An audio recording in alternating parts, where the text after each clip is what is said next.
Afternoon,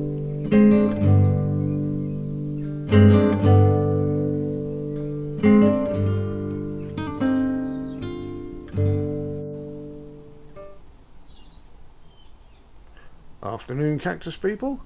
There's a gorgeous 21 degrees in the cactus house this afternoon, probably the warmest day of the year so far. So what we're having a look at today is some smaller Opuntias. I put a picture of these up the other day. These have all passed the picking up with a pair of tweezers tests to see if they've rooted into the grit that they're in. They're all in grit and no compost at all there. And these were put in late last year, I think, probably August, September maybe.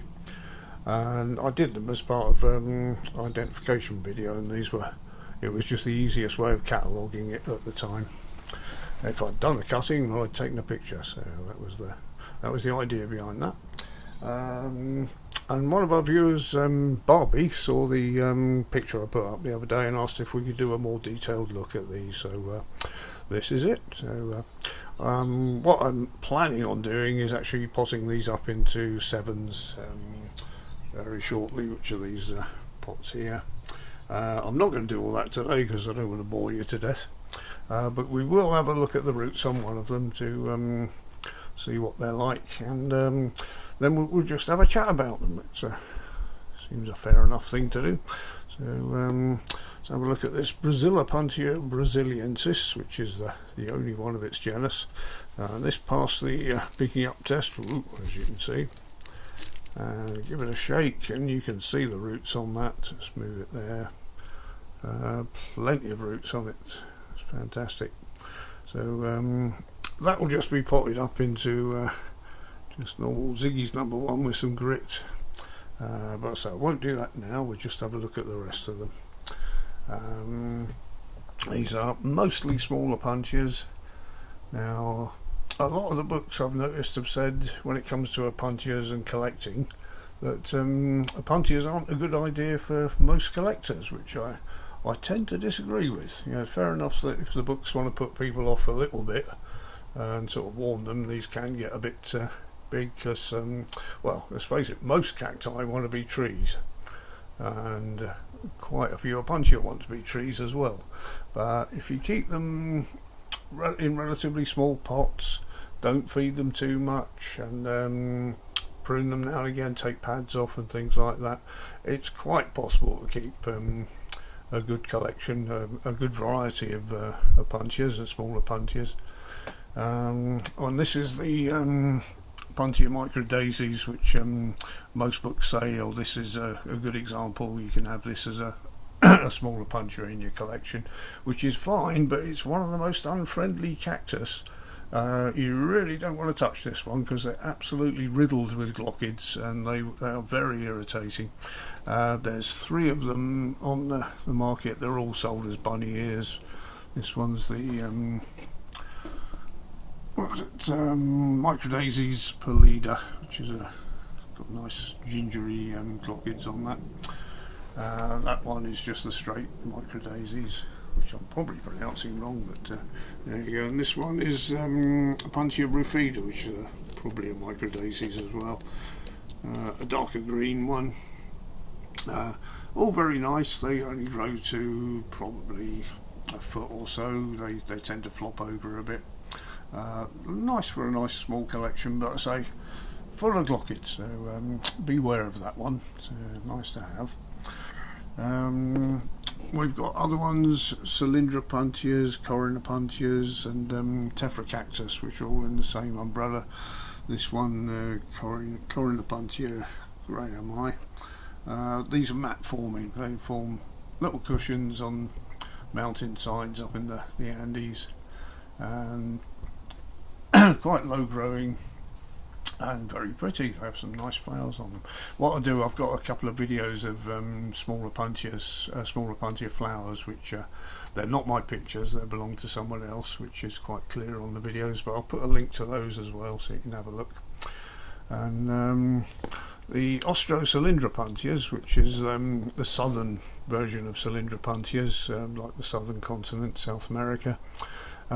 This is monstrose form of the subulata. Now subulata grows huge. I've got one of those here, which this cutting I believe is 2 years old. Grows about at least a foot a year. I know Lee was saying he's got one that grows more than that, which would be interesting to see, but this particular one, I've taken cuttings of this and I've found it very slow growing. Whether that's just the one I've got or not, I don't know. And again, this one marketed as Opuntia cylindrica, which I'm finding a bit hard to find an actual definition. There's no liffle page for this one. But again, that grows about 1/2 metre, quite easy to keep control of. Some of the cylindropuntias, which are from North America, the whipfly, they grow quite long and tall and can flop over, so if you want to keep these in your collection small, it's quite easy to prune them and keep them small. A word of warning with this one, Cylindropuntia rosea, which I believe is one that Daz has got as well. There's very, very nasty spines on that. They will, if I was to touch that, it wouldn't want to let go because they're sheathed. And I believe it's the same with the hystrix, but again, they're quite low growing. So this one, Myonopsis, is another type of Opuntia. I think it might have been renamed now, I'm not quite sure. But lovely little clump mat forming, rub up the mountain jobs. So that sort of sums them up. Tunilla chilensis, another mat forming one. And we'll have a look at the flowers in the other video, as I say. Over here we've got some that are in pots. We looked at the roots on that Brazil Opuntia, and this is one I've had in a pot for a couple of years. I've pruned this quite severely, just back to the 2 pads on this one. Let's put it up there.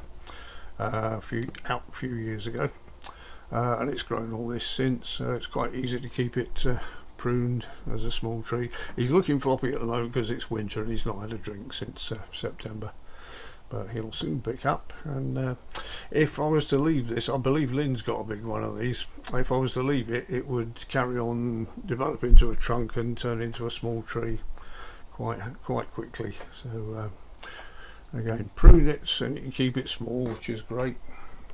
This one is a Monacantha monstrose, couple of years old, probably 3 or 4 years old. This one again is fine in a pot, and keep it pruned. These are great for taking cuttings off their root quite readily, and it's very variable. The cuttings off it look quite different. I should put one up the other day and you wouldn't think this was mum. This is cutting off it, and it doesn't have all the pups on straight away. These tend to grow pups from the base, which is strange because it's exactly the same plant. It's a clone of this one. Very odd. And down here, Monacantha monstrose. This grows, well, I've got them up to about 1/2 metre. But as I say, don't feed them, prune them now and again, and they'll stay reasonably small. I've got a bigger one that's again only 1/2 metre. It's actually got its feet in the ground and the other side of the cactus house.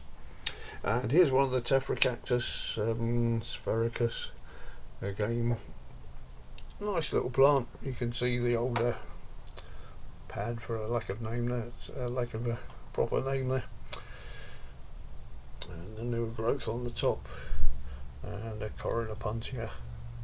Again, very small, very easy to keep hold of. And at the back we got another Opuntia there. I grew this from seed in 2019, and it's quite vigorous to start off with, but I've not fed it since then, so it stayed at that size. So there you go. You've got the choice. You can have a forest of these if you put their roots in your beds and feed them, or you can keep them small like this. It's a good way of having a collection. What I'll do, I'll put a picture of each one of these up at the end of this video so you can have a closer look. So that's it. Probably got a few more things to say, but I'll remember after the video. So thank you very much for watching, everyone. See you in the next video.